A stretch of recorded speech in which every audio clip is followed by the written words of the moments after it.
अस्सलातु वस्सलामु अलैका या सय्यदी या रसूलल्लाह व अला आलिका व अस्हाबिका या सय्यदी या रहमतल लिल आलमीन। कल का मेरा मौजू था वालिदैन का एहतराम। आज मैं आपको नबी करीम सल्लल्लाहु अलैहि वसल्लम की चंद हदीस से मुबारक सुनाऊँगा और आप इसका अमल करना है। पहली हदीस है दुनिया की फ़ानी हकीकत। करीम आका जान सल्लल्लाहु अलैहि वसल्लम ने फरमाया, दुनिया मोमिन के लिए कैद खाना और काफिर के लिए जन्नत है। दूसरी हदीस आखिरत की तैयारी। करीम आका जान सल्लल्लाहु अलैहि वसल्लम ने फरमाया, दना वो है जो अपनी ख्वाहिशात को काबू में रखे और मौत के बाद की ज़िंदगी के लिए काम करे। तीसरी हदीस क़यामत का दिन।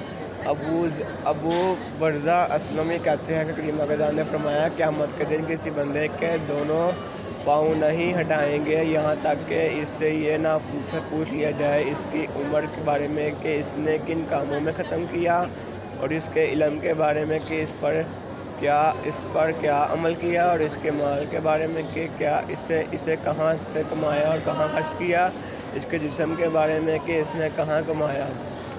चौथी हदीस करीम आका जान सल्लल्लाहु अलैहि वसल्लम ने फरमाया, लज़्ज़तों को ख़त्म करने वाली चीज़ यानी मौत को कसरत से याद करो।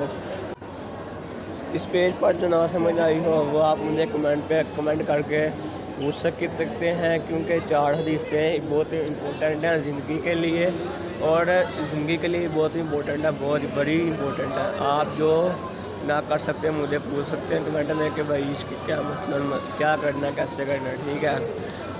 अगर ये इस हदीस जैसे मैं हदीस से बता दूँगा आपको, आप इस हदीस पर अमल करते रहेंगे, क्योंकि ये मेरे पीरो मुर्शद की हदीस से है, वो उन्होंने करीम आका जान सल्लल्लाहु अलैहि वसल्लम किताब ली हुई है।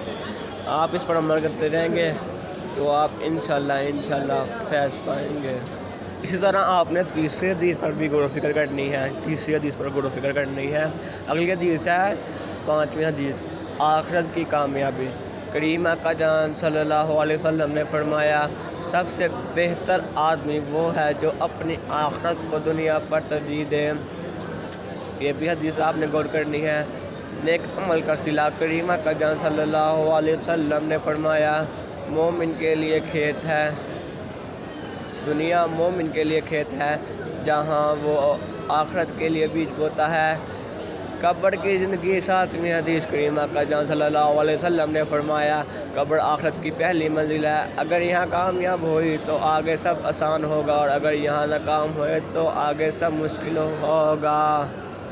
8वीं हदीस करीम आका जान अमल का वज़न। करीम आका जान सल्लल्लाहु अलैहि वसल्लम ने फरमाया, क़यामत के दिन तराजू में सबसे ज़्यादा वज़नी अमल हुस्न अखलाक का होगा। 9वीं हदीस दुनिया और आखिरत का फ़र्क। करीम आका जान सल्लल्लाहु अलैहि वसल्लम ने फरमाया, दुनिया की मिसाल आखिरत के मुकाबले में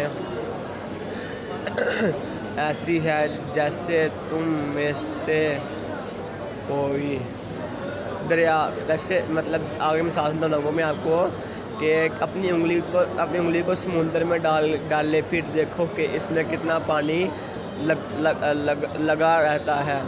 10वीं हदीस ये बताइए कि आखिरत करीम आका जान सल्लल्लाहु आखिरत का अजर। करीम आका जान सल्लल्लाहु अलैहि वसल्लम ने फरमाया, अल्लाह ताला आखिरत के बारे में फ़िक्र रखने वाले का दिल गनी कर देता है, और फ़िक्र करने वाला और दुनिया इसके पास खुद आती है। और 11वीं हदीस ये है, करीम आका जान सल्लल्लाहु अलैहि वसल्लम ने फरमाया, दना वो है जो अपनी मौत को रखे और आखिरत के लिए तैयारी कर। और जो ये 11वीं हदीस है आपने इस पर भी अमल करना है कि जो जिसने अपनी हदीस पर अमल किया वो दना है। और 12वीं हदीस ये है, करीम आका जान सल्लल्लाहु अलैहि वसल्लम ने फरमाया, लोग क़यामत के दिन इस हालत में उठाए जाएंगे जिस हालत में वो दुनिया में होते थे। तो इस बात से आपने इस हदीस पर अमल करना है। मेरी आपसे दुआ है कि इस पर अमल करें। मैं तौफीक इल्ला बिल्लाह।